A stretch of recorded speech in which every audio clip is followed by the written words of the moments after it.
La vache, nuisible au climat. Il est souvent supposé que les troupeaux de bovins sont les principaux responsables des émissions de méthane dans le monde et donc du réchauffement climatique. Mais ce n'est pas aussi simple que cela. Il est vrai que le méthane a un potentiel de réchauffement climatique supérieur à celui du CO2 et qu'il est donc considéré comme particulièrement nocif.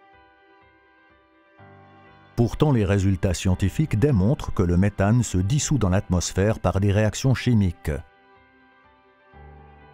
La durée de vie du méthane est estimée à 12 ans.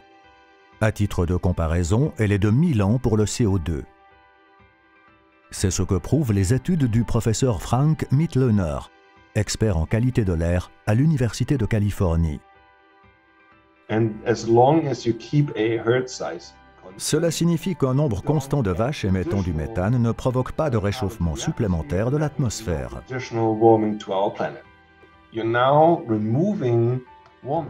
La réduction du nombre de vaches ou la récupération du méthane produit par les vaches avant qu'il ne soit rejeté dans l'atmosphère entraîne au contraire une réduction du méthane et par conséquent une réduction du réchauffement. En Suisse, par exemple, le cheptel laitier a diminué de 40% entre 1960 et 2017, alors que la production laitière a augmenté et que les besoins en surface ont diminué. On sait désormais qu'il existe des possibilités d'utiliser le méthane produit dans les exploitations et de le réduire considérablement. La ferme de Philippe Germain, dans la commune romande de Saint-Georges, vient de mettre en service la dernière génération d'installations de biogaz.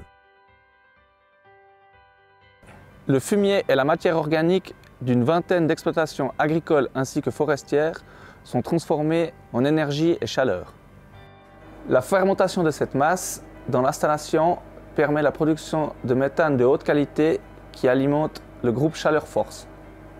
Le gaz d'échappement qui en résulte est exempt de méthane. Pour éviter que le méthane ne se volatilise après avoir été rejeté par les vaches, la biomasse est stockée à sec. Ce n'est que dans l'installation de gazéification fermée que du liquide est ajouté et que l'on obtient du gaz qui, outre la production d'électricité, est également utilisé pour la consommation de chaleur dans les ménages du village voisin. La biomasse fermentée est à nouveau déshumidifiée et utilisée comme engrais dans les champs.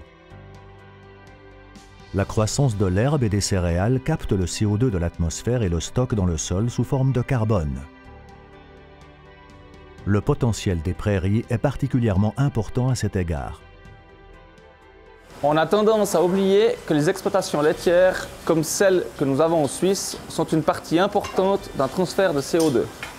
Elles ne produisent pas uniquement du CO2 et du méthane, mais elles le décomposent aussi en grande quantité grâce à leur culture végétale. Depuis des décennies, nous avons le but de produire plus de lait avec des vaches durables et saines. Non seulement cela permet de réduire la consommation de fourrage et d'eau, mais ça augmente aussi l'efficacité énergétique. C'est aussi dans ce sens que nous nous sommes lancés dans ce projet de méthanisation.